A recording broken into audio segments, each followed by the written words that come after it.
ये है एक स्टार की कहानी, जिंदगी की आखिरी पलों की। दोस्तों, हम सब ने स्टार्स को चमकते देखा है, लेकिन क्या कभी सोचा है कि जब ये स्टार्स मरते हैं तो क्या होता है? क्या ये बस खत्म हो जाते हैं या फिर उनकी मौत एक नए संसार की शुरुआत होती है? आज हम जानेंगे कि कैसे एक स्टार की डेथ सुपरनोवा जैसे एक्सप्लोजन को जन्म देती है और कैसे कुछ स्टार्स ब्लैक होल बनकर यूनिवर्स को अपने माझे में उलझा देते हैं। ये वीडियो आपकी सोच को बदल देगी। सोए हुए साइंटिस्ट को जगाने के लिए तैयार हो जाइए। स्टार्स भी हमारी तरह पैदा होते हैं। ये शुरुआत होती है जायंट क्लाउड गैस क्लाउड से, जो नेबुला कहते हैं। ग्रेविटी इन गैस पार्टिकल्स को दबोचती है। कोर इतना गर्म होता है कि हाइड्रोजन के एटम्स फ्यूज होने लगते हैं और बूम, एक नया स्टार जन्म लेता है। जब स्टार का कोर हाइड्रोजन खत्म होता है, तब वो एक्सपैंड होके रेड जायंट या रेड सुपर जायंट बन जाता है। यह फेज में स्टार अपने आउटर लेयर्स को स्पेस में उड़ाता रहता है, जैसे बुढ़ापे में इंसान की स्किन सैग होने लगती है। चलिए वीडियो को आगे कंटिन्यू करने से पहले कुछ फन फैक्ट जानते हैं। सन का हाइड्रोजन फ्यूल खत्म होने में अभी 5 बिलियन साल बाकी हैं। मैसिव स्टार्स ज़्यादा तेज जलते हैं, कुछ तो 10 मिलियन साल में ही फ्यूल खत्म कर देते हैं। इमेजिन करो, 5 बिलियन साल बाद सन इतना बड़ा हो जाएगा कि मरकरी, वेनस और मे भी अर्थ भी उसमें ऑब्जर्व हो जाएंगे। लेकिन डरो मत, तब तक हम मार्स या जुपिटर पर शिफ्ट हो चुके होंगे। फिर सन अपने आउटर लेयर्स को स्पेस में उड़ाएगा, फॉर्मिंग अ प्लैनेटरी नेब्यूला, जिसमें कलर्स इतने वाइब्रेंट होते हैं कि लगता है जैसे कोई कॉस्मिक रंगोली बना रहा हो। और बचा हुआ कोर, वो बन जाएगा एक व्हाइट ड्वार्फ, अर्थ के साइज का, लेकिन एक स्पून जितना मटेरियल 10,000 केजी भारी होगा।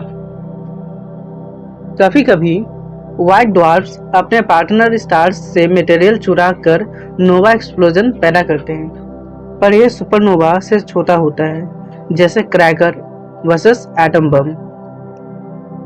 मैसिव स्टार्स की लाइफ फास्ट, ग्लैमरस और एक्सप्लोसिव होती है। जैसे बॉलीवुड के एक्शन हीरोज, ज़्यादा स्क्रीन टाइम नहीं, लेकिन क्लाइमैक्स जबरदस्त। बेटलजिउस ओरायन कॉन्स्टेलेशन इतना बड़ा है कि अगर सन की जगह होता तो सैटर्न तक पहुंच जाता।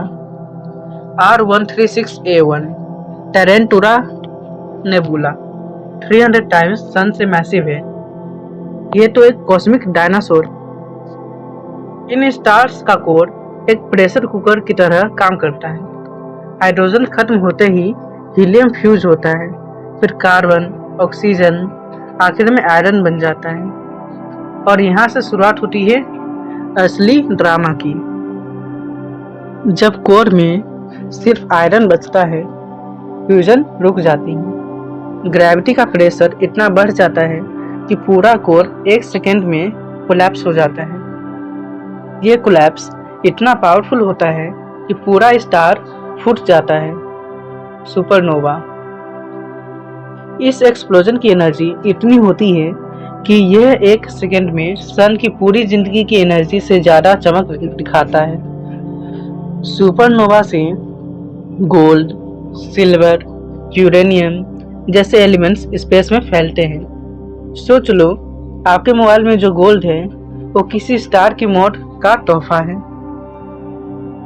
यही एलिमेंट्स नए स्टार्स, प्लैनेट्स और हम जैसे कार्बन बेस्ड लाइफ को बनाते हैं। हम सब एक स्टार की एसेस से बने हैं, लिटरली। सुपरनोवा के बाद स्टार का कोर बचता है। अगर स्टार 10 to 20x सन से बड़ा है तो कोर बन जाता है न्यूट्रॉन स्टार। चलिए न्यूट्रॉन स्टार्स के बारे में कुछ फैक्ट जानते हैं। एक शुगर क्यूब जितना मटेरियल 1 बिलियन टन भारी होता है। कुछ न्यूट्रॉन स्टार 700 टाइम्स पर सेकेंड घूमते हैं। इनके रेडियो सिग्नल्स को पल्सर्स कहते हैं। मैग्नेटार्स इनमें से सबसे डेंजरस होते हैं। इनका मैग्नेटिक फील्ड अर्थ के कंपैरिजन में 10 क्वाड्रिलियन टाइम्स ज़्यादा स्ट्रॉन्ग होता है।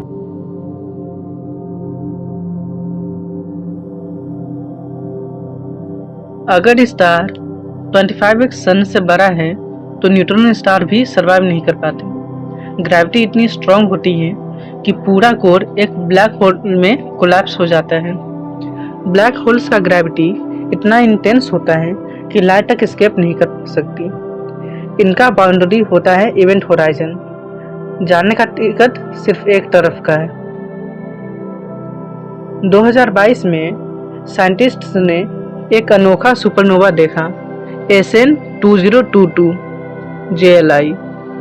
इसकी ब्राइटनेस हर 12 दिन में बढ़ती घटती थी। क्यों? क्योंकि इसके कोर में एक ब्लैक होल या न्यूट्रॉन स्टार अपने साथी स्टार की गैस को खींच रहा था। इमेजिन करो, सुपरनोवा के बाद एक ज़ॉम्बी स्टार ब्लैक होल अपने पार्टनर की गैस को खींचकर एनर्जी गेन कर रहा है। ये डांस ऑफ डेथ हमने पहली बार ऑब्जर्व किया। नासा के जेम्स वेब टेलीस्कोप ने रिसेंट में बेबी ब्लैक होल्स को डिटेक्ट किया है जो सुपरनोवा एक्सप्लोजन्स के बाद सीधे बनते हैं। ये डिस्कवरीज हमें समझाने में मदद कर रही है कि ब्लैक होल्स कैसे गैलेक्सीज को शेप करते हैं। ब्लैक होल्स को लेकर आइंस्टाइन ने 1915 में प्रेडिक्शंस दी थी, लेकिन आज भी इनके सीक्रेट्स हमें चुनौती दे रहे हैं। सिंगुलैरिटी कोर में क्या है? फिजिक्स के लॉज वहाँ फेल हो जाते हैं। हॉकिंग रेडिएशन स्टीफन हॉकिंग ने बताया था कि ब्लैक होल्स वेपराइज होते हैं, पर यह प्रोसेस कितना स्लो है। एक सोलर मास ब्लैक होल को वैनिश होने में 10⁻67 साल लगते हैं। क्या ब्लैक होल्स पैरेलल यूनिवर्स तक का शॉर्टकट है? वर्म होल्स का कॉन्सेप्ट पॉसिबल है, लेकिन अभी तक पूरा साइंस फिक्शन ही है। स्टार्स की मौत एक अंत नहीं, एक नई शुरुआत है। सुपरनोवा के शॉक वेव्स इंटरस्टेलर गैस को कंप्रेस करते हैं, जिससे नए स्टार्स पैदा होते हैं। हमारा सन भी ऐसे ही एक एंशिएंट सुपरनोवा की वजह से बना था।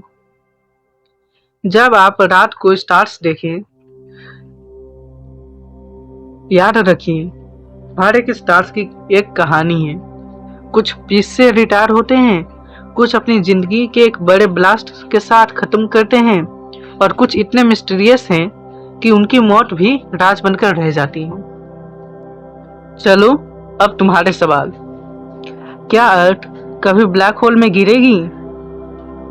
नहीं, nearest black hole 1500 light years दूर है। क्या हम टाइम ट्रैवल के लिए ब्लैक होल यूज कर सकते हैं? अगर सरवाइव कर लिया तो, जो इम्पॉसिबल है, तो मे भी अभी के लिए इंटरस्टेलर देखकर खुश रहो। व्हाइट ड्वार्फ ठंडा होके क्या बनेगा? Black dwarf. बट यूनिवर्स इतने यंग है कि अभी कोई भी नहीं बना। तो दोस्तों, स्टार्स की मौत हमें सिखाती है कि एंडिंग से ही नए एडवेंचर्स शुरू होते हैं। हम सब स्टार डस्ट से बने हैं, तो यह ना भूलो कि आपके अंदर का हर एटम किसी न किसी स्टार की लेगेसी है। अगली बार चमकते स्टार्स देखो, उन्हें सलाम करना, क्योंकि उन्हीं की वजह से हम यहाँ हैं। लाइक, शेयर और सब्सक्राइब करो। बेल आइकन दबाना मत भूलो, क्योंकि यूनिवर्स के सीक्रेट्स अभी और बाकी है।